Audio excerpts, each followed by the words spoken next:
Dzhokhar Dudaev was a Soviet general and the first president of the Chechen Republic. The Chechen Republic of Ichkeria seceded from the RSFSR and declared independence in July 1991. After the collapse of the USSR, the Russian Federation declared itself as a democratic state. But in fact, Russia has not abandoned its imperial ambitions. President Yeltsin sent General Gorbachev to promise Dudaev a peaceful solution to the issue of Ichkeria's independence. But this was a typical Russian betrayal.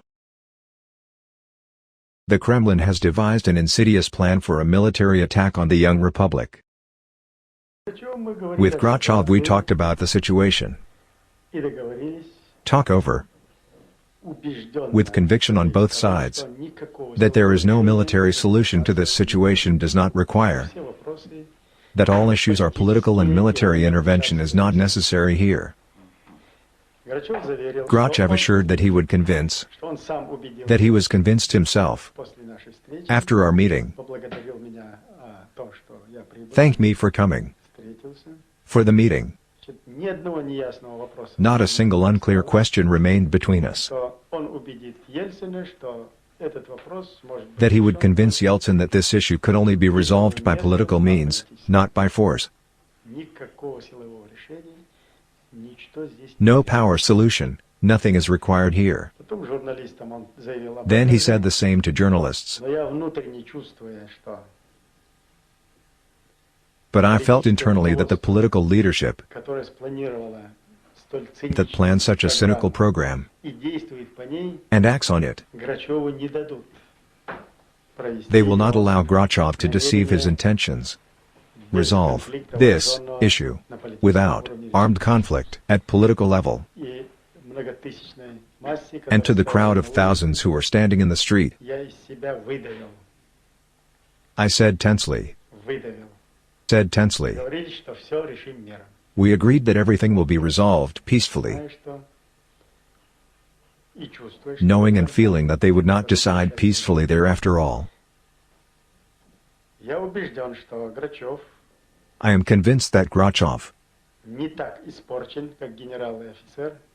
as a general and an officer, not so spoiled, and not as soiled as political adventurers have soiled him. I am also convinced that he convinced Yeltsin that no military solution is required here,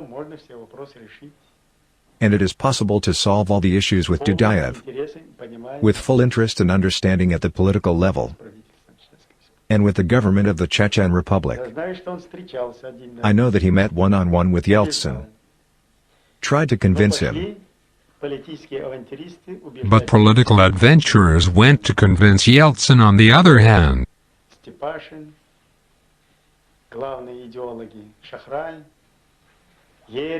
Igorov, Stepashin, the main ideologists, Sharon, Aaron, Soskovitz, Lobov, the so-called Danger Council. Of course, there are more of them, and they convinced Yeltsin of something else. Yeltsin repeatedly declares to the whole world, I, as the Supreme Commander-in-Chief, gave the order, stop bombing and so on. And it was after his order, long-distance aviation begins with the most powerful conventional means of destruction, starts carpet bombing, to demolish residential blocks and all living things throughout the territory.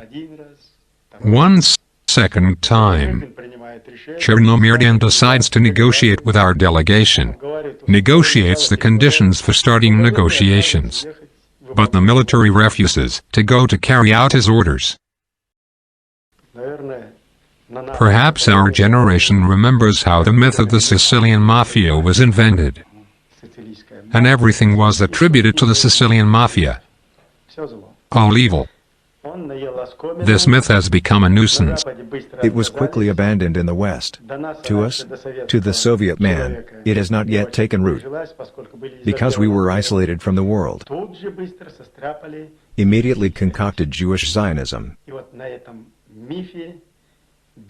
And it was on this myth that all the evil against humanity was done. And the whipping boys were always, beat the Jews.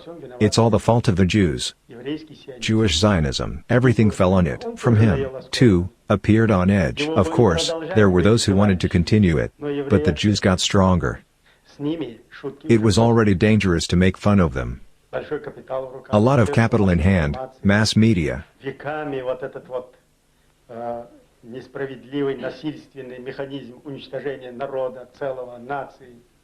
The centuries-old mechanism of extermination of the people has developed their stoic immunity, which always gave them the opportunity to stand up. Now there is a need to invent a new myth, because Jews hit very hard. And they can hit, and they have something in their hands that they can hit with. There was a need to invent the Chechen Mafia. A new myth has been concocted to replace Jewish Zionism. Since the beginning of Perestroika, since 1986, propaganda has already begun. In 1987, the first mass media publications appeared. The Chechen Mafia, the Chechen Racket, these are the troubles of all Soviet people and the whole world. And the newspaper Glasnost since 1989 has openly published its party program. That further this Chechen Mafia will be the main criterion by which all evil will be measured, and on which all the negatives conceived in the chancery of the empire will be written off. They'll start playing negotiation at the level of negotiations between the military. Go, negotiate and negotiate, instead of deciding at the state level and making drastic, radical decisions. They will engage in fraud. Go and negotiate with the field commanders in the field.